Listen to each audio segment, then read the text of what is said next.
పూరా local. Welcome to పూరా local. త్వరలో నింగిలో మరో అద్భుతం తారసపడనుంది. ఇది ఖగోళ శాస్త్ర ఔత్సాహికులకు ఒక వండర్ఫుల్ ఎక్స్పీరియన్స్ ను అందించబోతోంది.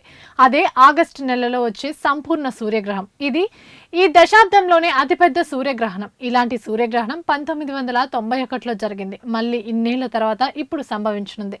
ఈ గ్రహణం రోజున పగలు చీకటిని కమ్ముకొని రాత్రిగా మారుతుంది. అది కూడా చాలా ఎక్కువసేపు భూమి ఈ చీకట్లోనే ఉండనుంది. కానీ ఈ గ్రహణం రాబోయే ఆగస్టులో సంభవించట్లేదు. ఇది మరో 2 ఏళ్ల తర్వాత కనిపిస్తుంది. అంటే ఆగస్టు 2, 2027న ఇది సంపూర్ణ సూర్యగ్రహణం కావడంతో దీనిపై ఇప్పటికే నెట్టింట చర్చలు స్టార్ట్ అయిపోయాయి. ఎందుకంటే వీటికి ఖగోళ దృక్కోణంలో మాత్రమే కాక సనాతన ధర్మంలో కూడా చాలా ప్రాముఖ్యత ఉంటుంది. ఈ సమయంలో గ్రహణ ప్రభావం తమపై పడకుండా ఉండేందుకు ప్రజలు గ్రహణ దోష నివారణ నియమాలు చేపడతారు. ఇంతకీ ఈ సూర్యగ్రహణం ఎలా ఏర్పడుతుందో తెలుసుకుందాం. భూమి సూర్యుడి కక్షలోకి చంద్రుడు వచ్చి సూర్యుడిని పూర్తిగా లేదా పాక్షికంగా కప్పేస్తాడు. ఆ సమయంలో సూర్యుడు కనిపించకపోవడంతో భూమిపై సూర్యకాంతి తగ్గిపోతుంది. ఇది అమావాస్య రోజుల్లో కూడా జరుగుతుంది. కానీ ప్రతి అమావాస్యకు గ్రహణాలు ఏర్పడవు. మనలో చాలా మందికి సంపూర్ణ సూర్యగ్రహణం అంటే ఏంటో కూడా తెలియదు.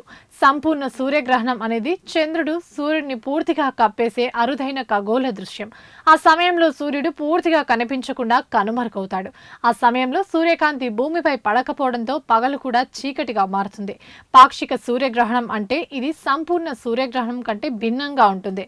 దీంట్లో చంద్రుడు సూర్యుడి కాంతిని పాక్షికంగా అడ్డుకొని సూర్యునిలో కొంత భాగాన్ని మాత్రమే కనిపించేలా చేస్తాడు. ఈ సమయంలో సూర్యుడు నెలవంక ఆకారంలో కనిపిస్తాడు. దీన్ని పాక్షిక సూర్యగ్రహణంగా కూడా పిలుస్తారు. భారతదేశంలోని ప్రజలు ఈ సంపూర్ణ సూర్యగ్రహాన్ని చూడలేరు. ఎందుకంటే భారతదేశం సంపూర్ణ సూర్యగ్రహణం వెలుపల ఉంటుంది. కానీ ముంబై, చెన్నై, ఢిల్లీ, కోల్కతా వంటి దేశంలోని కొన్ని నగరాల్లో పాక్షిక సూర్యగ్రహణం సంభవిస్తుంది. ఇక్కడి ప్రజలు సాయంత్రం 4:30 దాటిన తర్వాత సూర్యాస్తమయానికి మధ్య కాలంలో దీన్ని చూడగలరు. ఈ ఖగోళ దృశ్యాన్ని చూసేందుకు ఎక్లిప్స్ గ్లాసెస్ అవసరం. మరోవైపు ఈ గ్రహణ సమయంలో ISRO, Vignan ప్రసార్, planetary society of India ప్రజా వీక్షణలు ప్రత్యక్ష ప్రసారాలను నిర్వహించాలని ప్రజలు భావిస్తున్నారు. ఇవి ఇప్పటివరకు అప్డేట్స్. మరిన్ని అప్డేట్స్ కోసం చూస్తూనే ఉండండి పూరా లోకల్.